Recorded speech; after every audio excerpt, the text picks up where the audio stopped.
teman-teman, nama saya Ahmad Kurniawan. Kali ini saya akan membahas tentang posisi strategis Indonesia sebagai poros maritim dunia. Nah, bab ini saya akan membahas dua subbab. Yang pertama, letak, luas, dan batas wilayah Indonesia. Lalu ada karakteristik wilayah daratan dan perairan Indonesia. Nah, yang pertama ada letak wilayah Indonesia. Letak wilayah Indonesia secara astronomis berada di 6 derajat lintang utara sampai 11 derajat lintang selatan dan 95 derajat bujur timur sampai 141 derajat bujur timur. Sedangkan untuk letak geografis Indonesia diapit oleh dua benua dan dua samudra. Yang pertama diapit oleh dua benua, yaitu benua Australia dan benua Asia. Sedangkan untuk dua samudra, yaitu Samudra Hindia dan Samudra Pasifik. Nah, yang kedua ada luas wilayah Indonesia. Luas wilayah Indonesia seluas 5,4 juta km persegi lebih. Nah, luas ini dibagi menjadi dua, yaitu wilayah perairan seluas 3,5 km persegi lebih dan wilayah daratan seluas 1,9 juta km persegi lebih. Atau 2/3 wilayah Indonesia merupakan wilayah perairan. Luasnya wilayah lautan Indonesia ini membawa keberkahan bagi bangsa Indonesia karena sumber daya alam yang terkandung di dalamnya sangat banyak dan dapat dimanfaatkan secara berkelanjutan. Nah, yang ketiga, ada batas wilayah Indonesia. Batas wilayah Indonesia dibagi menjadi dua, yaitu batas darat dan batas laut. Untuk batas darat, Indonesia berbatasan langsung dengan 3 negara, yaitu Papua Nugini berbatasan dengan Provinsi Papua di sebelah timur, Timor Leste berbatasan dengan Provinsi Nusa Tenggara Timur di sebelah selatan, serta negara Malaysia berbatasan dengan Provinsi Kalimantan Barat dan Kalimantan Timur di sebelah utara. Lalu ada batas laut. Konvensi PBB tentang Hukum Laut Internasional pada tahun 1982 melahirkan zonasi dalam pengaturan hukum laut, yaitu perairan pedalaman merupakan perairan pada sisi darat garis pangkal laut teritorial. Perairan kepulauan merupakan semua perairan yang terletak pada sisi dalam garis pangkal lurus kepulauan tanpa memperhatikan kedalaman atau jaraknya dari pantai. Laut teritorial merupakan laut yang terletak pada sisi luar garis pangkal dan tidak melebihi dari 12 mil laut. Zona tambahan merupakan laut yang terletak pada sisi luar dari pangkal dan tidak melebihi 24 mil laut. Zona ekonomi eksklusif merupakan suatu zona selebar tidak lebih dari 200 mil. Landas kontinen merupakan dasar laut kelanjutan dari kontinen dan benua yang diukur mulai dari garis dasar pantai ke arah luar dengan jarak paling jauh 200 mil. Lalu ada laut lepas, merupakan semua bagian laut yang tidak termasuk ke dalam zona ekonomi eksklusif, teritorial, atau peralihan pedalaman. Yang terakhir ada kawasan dasar laut teritorial, merupakan dasar laut, dasar samudra, dan tanah di bawah di luar yurisdiksi nasional. Lalu ada karakteristik wilayah daratan Indonesia. Karakteristik topografi di daratan terjadi karena adanya tumbukan lempeng. Akibat hasil tumbukan lempeng tersebut mengakibatkan sebagai berikut. Adanya jalur pegunungan yang merupakan kelanjutan dari pegunungan dunia, yaitu Sirkum Mediterania dan Sirkum Pasifik. Nah, pada gambar ini disajikan untuk garis yang berwarna merah merupakan Sirkum Mediterania yang berada di sebelah barat Indonesia. Lalu untuk garis yang berwarna biru merupakan Sirkum Pasifik yang berada di wilayah timur Indonesia. Membentuk rangkaian kepulauan di sebelah barat Pulau Sumatera.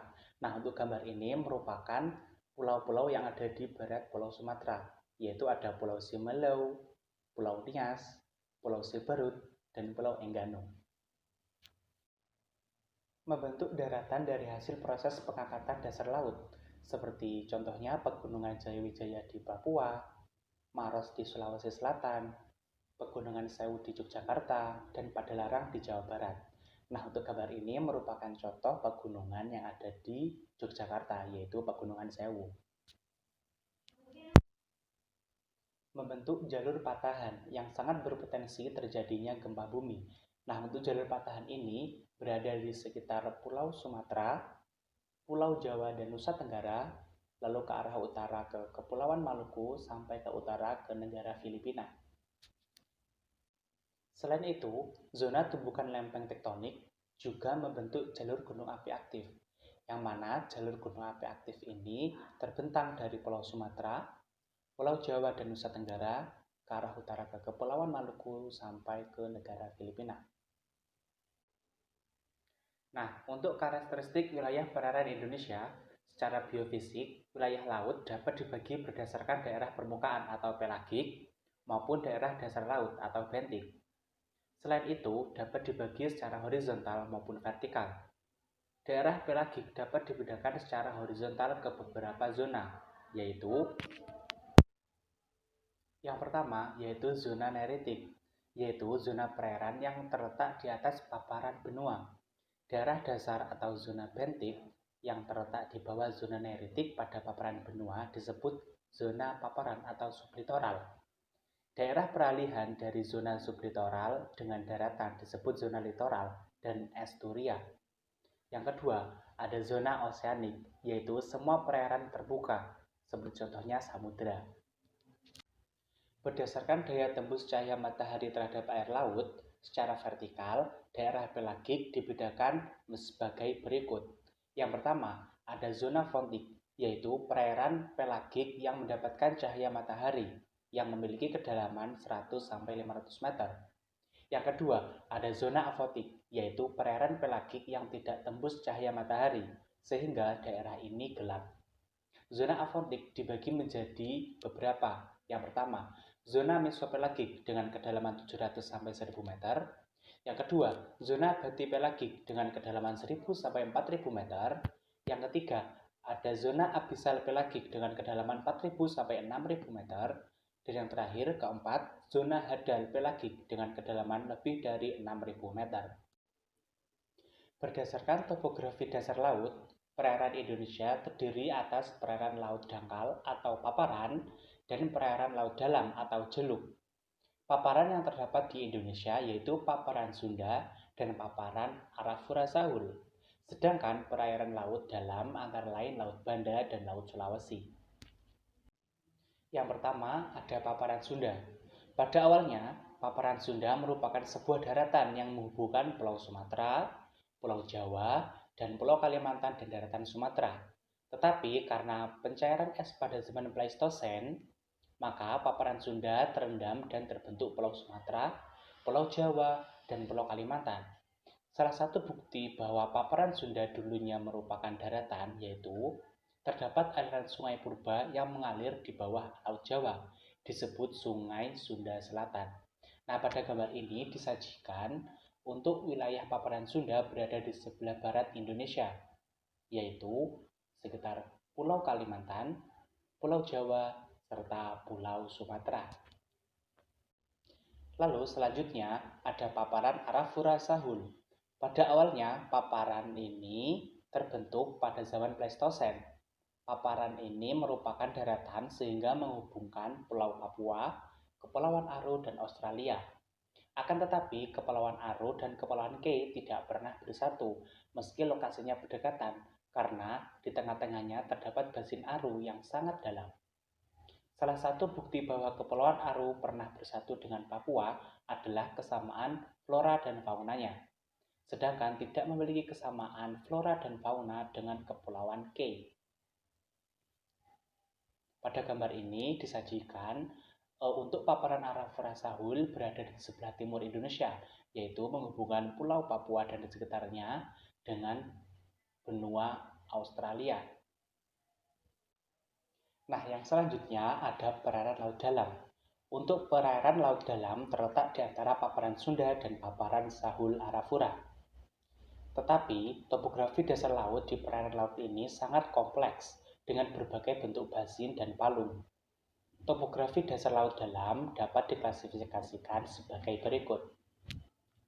Nah, yang pertama, di sebelah utara terdapat Palung Minandau dengan kedalaman 10.830 meter, yang mana merupakan palung terdalam di dunia. Lalu ada Basin Sulawesi dengan kedalaman 5.100 meter, dan Palung Makassar dengan 2.300 meter. Yang kedua, ada di Laut Maluku, terdapat Basin Morotai dengan kedalaman 3.890 meter, Basin Banda Selatan dengan 5.400 meter, Basin Bacan 4.810 meter, Basin Manggole dengan kedalaman 3.510 meter, dan Basin Gorontalo sedalam 4.810 meter. Nah, untuk gambar ini merupakan contoh dari palung Minangkabau, gambar palung Minangkabau yang merupakan palung paling dalam di dunia. Lalu yang ketiga ada Basin Banda, terdiri atas Basin Banda Utara dengan kedalaman 5.800 meter, Basin Banda Selatan dengan kedalaman 5.400 meter, dan Palung Weber. Dan yang terakhir ada Samudra Hindia atau Samudra Indonesia, terdiri atas Basin Besar Indo-Australia yang terletak di sebelah barat Pulau Sumatera dan selatan Pulau Jawa. Palung yang memanjang dan sejajar pantai barat Sumatera bersambung dengan pantai selatan Jawa dan Nusa Tenggara, Palung Jawa dengan kedalaman 7.450 meter, Palung Bali, dan ada Palung Mentawai. Nah, bagaimana adik-adik pemaparan materi ini? Gampang dipahami kan? Nah, semoga video ini bermanfaat untuk kalian semua. Dadah!